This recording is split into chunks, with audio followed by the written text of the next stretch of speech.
नमस्कार मित्रांनो. तर लास्ट व्हिडिओमध्येच मी विचारलेलं तुम्हाला तुमचे कमेंट्स जे असतील ते तुम्ही सांगा. तर काही जणांनी मला डी-एम्स केले झाले, ट्रेडिंग इज रिस्की. ट्रेडिंग खूप रिस्की आहे. ट्रेडिंग जर गेलं तर आपण नुकसानच करणार आणि एक जुगारप्रमाणेच आहे ट्रेडिंग. तर येस, एक बघायला गेलं ट्रेडिंग जर तुम्ही प्रॉपरली वे नाही केलं तर जुगार आहे ना, तर गॅम्बलिंग आहे. गॅम्बलिंग आहे तर रिस्की आहे ट्रेडिंग. ट्रेडिंग करणे हा रिस्कीच आहे. बट रिस्की काही नाही, तुमची लाईफ पण रिस्कीच आहे. तुम्ही जर तुमच्या लाईफचा विचार केला तर तुम्ही लहानपणापासून जे विचार केला आपण, जर तुमचं लहानपण जे गेले, तुम्ही चालत नव्हता, तुम्ही हळूहळू उठायला लागला, तुम्ही पडलात, तुमच्याकडे एवढा रिस्क होती की तुमची जे दात तुटून शकले असतात या फिर तुम्हाला खूप डोक्याला इजा होऊ शके, तरी तुम्ही ती रिस्क घेऊन चालला. तुमच्या घरच्यांनी रिस्क दाखवली, यावर तुम्हाला चालायचे, तुला पुढे व्हायचं आहे. तर स्टेप बाय स्टेपची इम्प्रूव्हमेंट तुमची ती लहानपणापासून चालत गेली.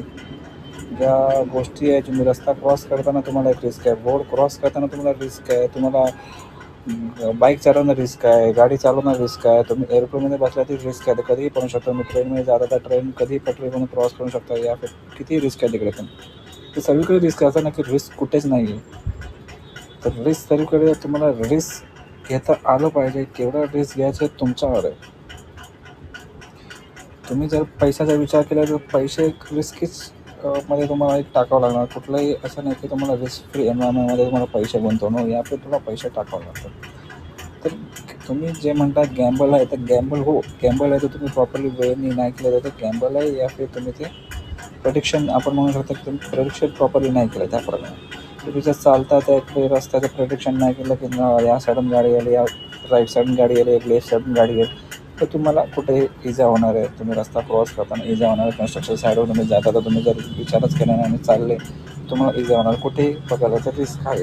बँकेत तुम्ही म्हणाला तर फिक्स डिपॉझिटमध्ये मी टाकलं बाबा रिस्क नाही, तर तिथे पण रिस्क आहे. बँक डुबली, कुठेतरी बँकमध्ये एक फायनान्शियल क्रायसिस झाला, ती लॉसमध्ये झालं, तर तुम्हाला किती भेटणार आहे? 1,50,000 पैसे रिफंड भेटणार आहे. बाकीचे तुम्हाला पैसे नाहीच भेटणार आहे. जे तुम्हाला रिफंड जेव्हा बँक कुठे एक टायमाला हे होईल की कवर करेल जे लॉस, तर ते तुम्हाला भेटून शकतात, या फिर त्याच्यावर पण काय नाहीच आहे. आपण सांगू जातो गोल्डवर तुम्ही म्हणा की गोल्ड आहे, तर गोल्डचे प्राईस पण काही टायमाला पडले. असं खूप गोष्टी झाले बऱ्याच वेळेला की तुम्हाला प्राईस पडताना दिसले गोल्डचे. तर क्रायसिस येऊ शकतात. प्रॉपर्टी तुम्ही म्हणाला प्रॉपर्टी बाबा सेफ आहे, तर US तुम्ही बघू शकता क्रायसिस आलेले.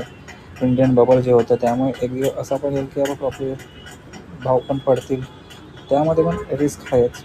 ते म्हणाला म्युच्युअल फंड इन्शुरन्समध्ये आपण टाकून निवांत राहतो. तुम्ही जे परफॉर्मन्स आहे म्युच्युअल फंडचे, ह्याचे पण चेक करू शकतात की बाबा काय त्याचे परफॉर्मन्स आहे, किती त्याचे खाली वर आहेत. तिकडे पण रिस्क आहेत. असं नाही कुठे रिस्क नाही. एक प्रॉबॅबिलिटीचा गेम आहे हा सर्व आपला. जे पण ट्रेडिंग आपण करतो ते प्रॉबॅबिलिटीचा गेम आहे. तिथे विन रेशिओ, लॉस रेशिओ तुम्हाला बघून चालवावं लागतं.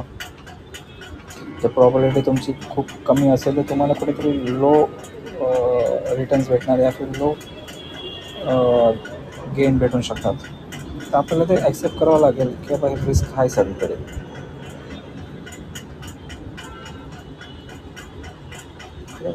आपण जे पण बघतो ट्रेडिंगमध्ये की आपल्याला एक भीती दाखवली जाते की बाबा हे गोष्टी आहे, त्या गोष्टी आहेत, तर कुठेतरी ते लो आहे, तर तिकडे फिअर आहे, त्यामुळे आपण तिकडे रिस्क घेण्यामध्ये आपण विचार नाही करत. पण जिथे आपल्याला वाटतं की प्रॉबिलिटी हाय आहे की बाबा इकडे रिटर्न भेटून शकतात, तिथे आपण खूप रिस्क घ्यायला रिस्क म्हणजे रिस्क फ्री आपण जातो. कारण प्रॉपर्टी गोल्डमध्ये आपल्याला खूप हे आहे, पण पैसा पण तिथे जास्त इन्व्हॉल्व करायला लागतो आणि कुठेतरी रिस्क फ्री असल्यामुळे ते रिटर्न जे भेटतात ते लो आहे आपलं तिकडे. तर तिथे हाय रिटर्न आहे, तिथे हाय रिस्क आहे, तिथे लो रिटर्न आहे, तिथे लो रिस्क आहे. हे तुम्हाला मानून चालावं लागेल. तर तुम्हाला पैसा दिवसादिवस कमवायला तुम्हाला हाय रिस्कवर गेम खेळावं लागेल आणि हाय रिटर्न तिथे तुम्हाला भेटणार. तर तुम्हाला वाटतं की आपण नाही हळूहळू आपल्याला चालायचं, आपल्याला लो रिटर्नमध्ये करायचं, तर तुम्हाला तिकडे लो रिस्क और लो रिटर्नच भेटणार आहे. तुम्ही म्हणालात की मला ₹10,000 टाकतात आहे, 7% भेटतं, 3% भेटणार आहे. तुम्हाला ते सेव्हिंग बँकमध्ये भेटून जाणार. 1, 2, 3% जो भेटणार सेव्हिंग बँकमध्ये. लो रिस्क लो रिटर्न, तर हाय रिस्क तर हाय रिटर्न तुम्हाला भेटणार. हे फायनान्शियलचं गणितच आहे. तर तुम्हाला असं नाही की हाय रिस्क म्हणजे पूर्ण ह्याच्यामध्ये टाकायचं आहे आपल्याला. तुम्हाला तो विचार करून मॅनेज करावं लागणार रिस्क. कुठे तुम्हाला 100मधून ऑड फिगर तुम्हाला निवडावं लागेल की ऑड कंडिशन कुठे आहे. तिकडे तुम्हाला रिस्क घ्यावं लागेल जास्त. असं नाही की यार कुठेही रिस्क घ्यायचं, रिस्क पण कॅल्क्युलेटिव्ह असायला पाहिजे. कुठे तुमची ऑड फिगर चालले आहे, कुठे तुम्ही ऑड असेल तिथे तुम्हाला विनिंग रेट जास्त असणार आहे. तुम्हाला हे प्रॅक्टिसमध्येच होणार सगळं की हे रिस्क घेणं. त्याच्यामुळे तुम्हाला मनी मॅनेजमेंट आणि रिस्क मॅनेजमेंट हे घेऊन चालावं लागेल पुढे. कुठलंही ट्रेडिंग जर करायचं याच्यामध्ये हे खूप मोठ्या गोष्टी आहे, मनी मॅनेजमेंट अँड रिस्क मॅनेजमेंट. त्याच्यामुळे तुम्हाला हे सर्व गोष्टी शिकावं लागेल. रिस्क घेणं म्हणजे असं नाही की डायरेक्ट तुम्ही बाईक घेतली आणि चालू झाला की मी रिस्क आज चालवणार आहे. कशी रिस्क तुम्ही बॅलन्स तर तुम्हाला येत नसेल तर तुम्ही पडणारच आहे. हळूहळू तुम्हाला त्या गोष्टी करावं लागेल.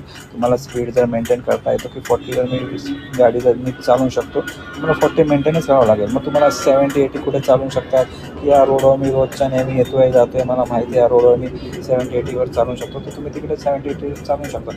पण कंडिशन असं पण आहे की समोरून आला कुठली गाडी आली ठोकली आणि मग त्याच्यावर तुम्हाला रिस्क